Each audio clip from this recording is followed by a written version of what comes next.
Today, I'd like to share with you the story of a young captain in the Union Army who bore witness to some of the bloodiest fighting in the Civil War. A man who was stranded behind enemy lines and lived to tell about it. A soldier who would go on to become one of the greatest justices in the history of the Supreme Court. His name was Oliver Wendell Holmes Jr.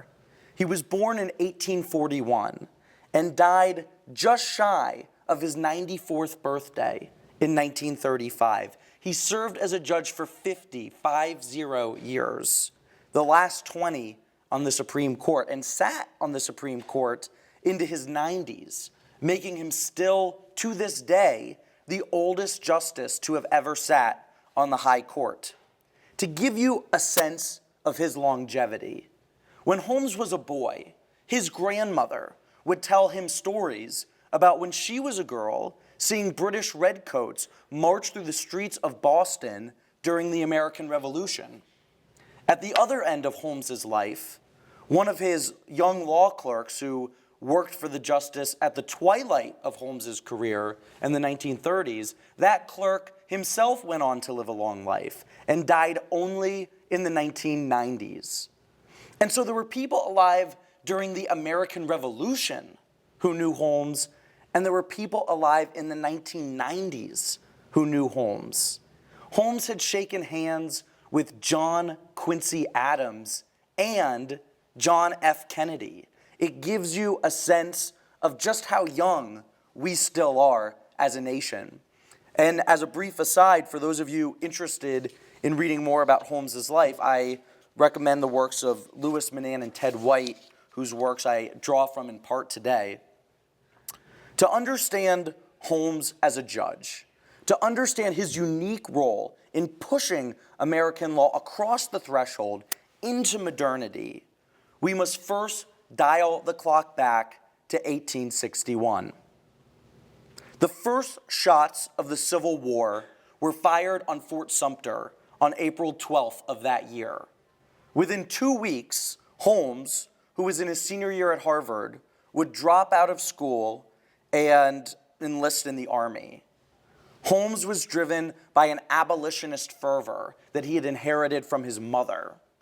His father, Oliver Wendell Holmes Sr., was one of the most renowned public intellectuals of the 19th century. And it was Oliver Sr. who convinced his son to return to Cambridge, Massachusetts, and take his final exams and graduate before heading off to war. And at that graduation, Holmes served as the class poet, evincing the same flair with language he would demonstrate later in his pithy judicial decisions. Before his first combat experience, Holmes's letters home indicate a man rife with good cheer. "My dear mother," he relays from Fort Independence, "I have just time to write a word that I'm in bully condition and have got to enjoying life much." This idyll did not last long. Holmes's regiment was the 20th Massachusetts, and it got its first horrific taste of war at the Battle of Ball's Bluff in October of 1861. The presiding Union colonel had chosen to advance on Confederate troops from a steep cliff that was adjacent to a river. And the fatal error in this strategy is that if the 1,700 Union forces lost the battle, they would have no means to retreat. And indeed, that's precisely what happened. The Union troops were forced back into the river, where boats filled with injured men sank under their weight. Some soldiers drowned trying to swim away. Others were shot and killed by Confederates as they tried to swim the river. Holmes was shot just above the heart. And after being ferried to an island on the river, he was told that he might not live. Indeed, most of those 1,700 souls never came home. That evening, or a couple days later actually, Holmes wrote his mother after the battle describing his wound. And he informed her, "That first night I made up my mind to die." He had resigned himself to his fate. But of course, Holmes didn't die. And while he managed to endure the slaughter at Ball's Bluff, the horrors had only just begun. On September 17th, 1862, amid the bloodshed of Antietam, Holmes was shot in the neck. He found refuge in a farmhouse, only to see the area surrounding the farmhouse seized by Confederates. Fearful that his injury would render him unconscious and that he'd be taken as a prisoner of war, Holmes penned a brief measure of identification on a scrap of paper. It read, "I am Captain O.W. Holmes, 20th Massachusetts, son of Oliver Wendell Holmes, M.D., Boston." Fortunately for Holmes, Union troops regained the farmhouse, and he was saved. 5 days later, he wrote his parents, "Though unheard from, I am not yet dead."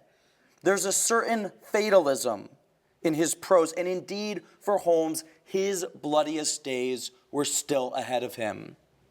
By the spring of 1864, Holmes had left the 20th Massachusetts and was now in a staff position in the 6th Corps.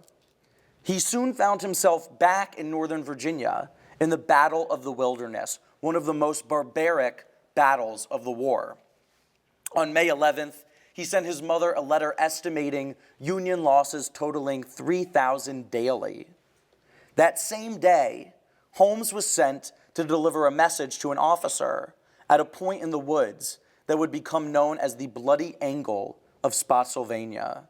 As the rains poured down, Union and Confederate forces engaged in hand-to-hand combat for 18 consecutive hours. Holmes describes the scene in chilling terms. "The dead of both sides," he writes, "lay piled in the trenches 5 or 6 deep, the wounded often writhing under the dead." He then wrote his parents on the 16th of May, "Before you get this, you will know how immense the butcher's bill has been." The Civil War, writ large, was the most deadly in our nation's history. Over 600,000 soldiers died. And this at a time when our population was 1/10 of what it is today. Proportionally, the fatalities in the Civil War were more than 6 times what we endured in World War II, more than 18 times what we lost in World War I. At the Battle of Antietam, more than twice as many lives were extinguished in a single day of fighting than in the entirety of the War of 1812. The Mexican War and the Spanish-American War combined. Holmes, for his part, had seen the very worst of this unimaginable carnage. Of the 2,000 regiments in the Union Army, only 4 lost more men in battle than the 20th Massachusetts. When he returned from the front lines, Holmes was a changed man. He burned most of his Civil War letters and diary. He was an avid reader of history his whole life. He could never bring himself to read a history of the Civil War. But make no mistake, Holmes never forgot. That scrap of paper that he wrote his name on in Antietam, he preserved it for the rest of his life. And when he died, do you know what they found among his worldly possessions?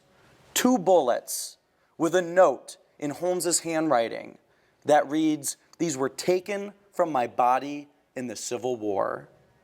And you know what else they found?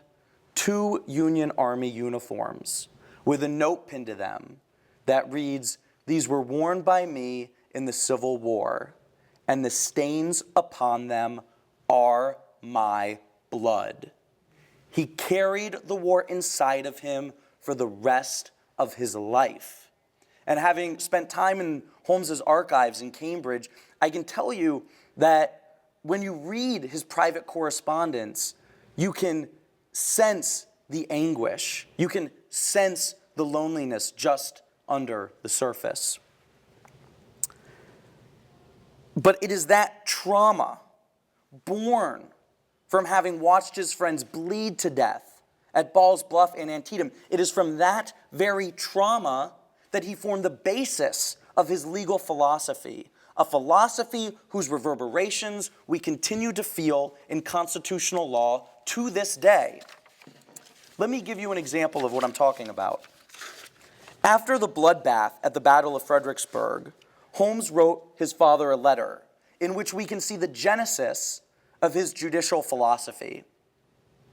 "I see no farther progress," the younger Holmes wrote to the elder. "I don't think you realize the unity or determination of the South. If it is true that we represent civilization, and if civilization and progress are better things," he means better than slavery, "they will conquer in the long run, we may be sure, and will stand a better chance in their proper province, peace, than in war, the brother of slavery. War is slavery's parent, child, and sustainer at once." Holmes originally had gone to war to eradicate slavery, but in time, he came to see the horror of war as analogous to slavery. So for Holmes, it no longer made sense to engage in warfare to end the peculiar institution. He believed that the North needn't resort to bloodshed to enforce its views on the South. If the North had the right ideas, those ideas would win out in the long run. And it was this belief that formed the basis of his philosophy of free speech that he would formulate more than a half century later. It's the ghost of Holmes calling us. The case of Abrams versus United States was argued on October 21st, 1919, 58 years to the day since Holmes's first battle. Abrams was a Russian anarchist who was sentenced to 20 years in prison for disseminating a pamphlet critical of what he believed was an American military conspiracy against Russia.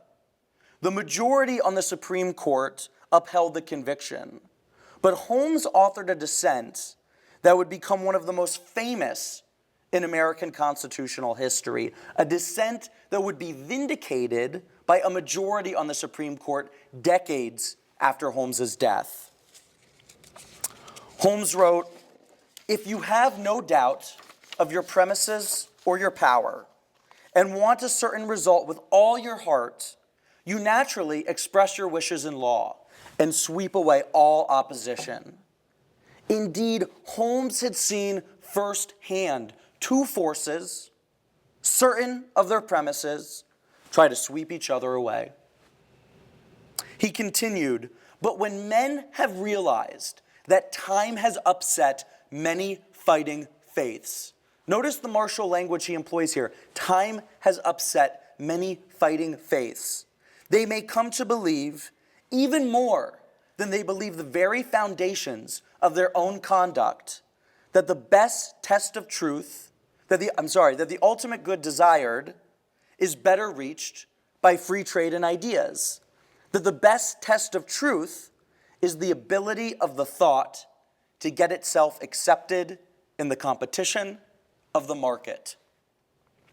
Holmes was trying to impress upon his fellow justices the lesson he had gleaned from the war, the lesson he had relayed to his father after Fredericksburg, that if one group believes its faith is the best, that faith need not be enforced on the battlefield or by imprisoning dissidents, because it will, in time, win out in the marketplace of ideas.